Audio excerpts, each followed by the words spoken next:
Assalamualaikum warahmatullahi wabarakatuh. Perkenalkan, nama saya Iku Padma Sintia. Saya dari Fakultas Ilmu Sosial dan Ilmu Politik, Prodi Ilmu Komunikasi. Saya di sini akan mereview tugas dari Bapak Muhammad Kamaluddin, yaitu mereview pecah pamore dalam siraman adat Jawa sebelum ijab kabul.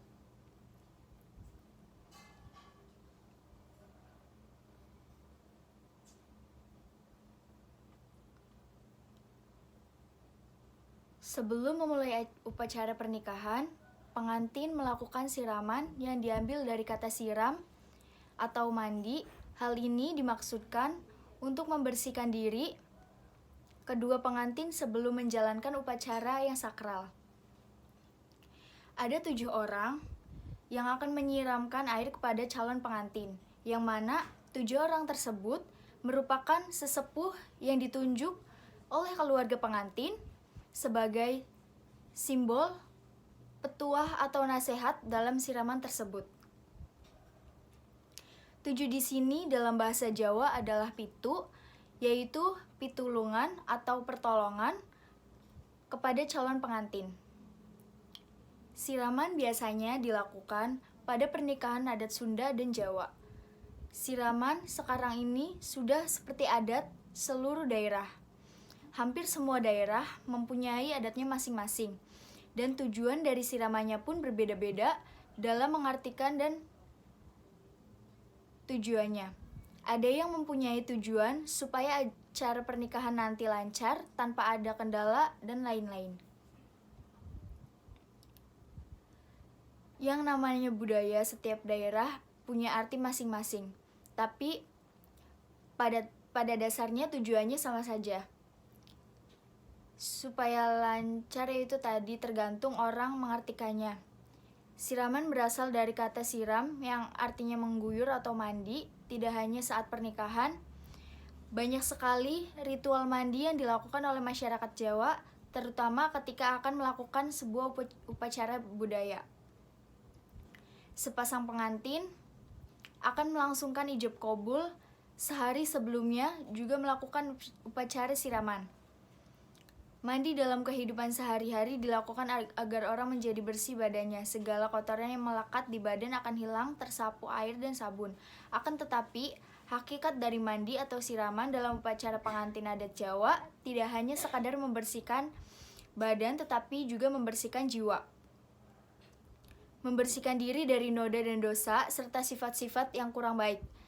Membersihkan segala gangguan agar supaya saat prosesi ijab kabul tidak lagi ada aral yang melintang. Pengantin agar dapat memulai hidup baru dengan keadaan yang bersih dan suci. Mereka yang memandikan pengantin dalam acara siraman biasanya para bini sepuh atau orang-orang yang tua dan dituakan, terutama orang yang telah mempunyai cucu atau orang tua yang telah berputra dan mempunyai budi perilaku yang dapat dijadikan teladan karena akan diminta berkahnya. Acara siraman diawali dengan sungkem calon pengantin kepada orang tua untuk mohon doa restu. Setelah itu, calon pengantin dibimbing ke tempat siraman yang sudah disiapkan. Siraman dimulai dari kedua orang tua pengantin, diikuti oleh bini sepuh yang telah dipilih. Air wudhu lalu dikucurkan oleh sang ayah pengantin dari kendi siraman, kemudian kendi dipecahkan oleh kedua orang tua sebagai tanda pecah pamor sang anak sebagai wanita dewasa dan memancarlah sinar pesonanya. Untuk upacara siraman, sebetulnya jumlah orang yang akan memandikan tidak dibatasi. Semakin banyak, semakin baik, asal jumlahnya ganjil. Namun, untuk menjaga agar calon pengantin tidak kedinginan, maka jumlah orang yang akan memandikan ditetapkan pitu atau 7 orang. Yang berarti pitulungan. Siraman ini akan diakhiri oleh juru rias atau sesepuh atau orang yang dituakan dengan memecah kendi atau kelenting dari tanah liat.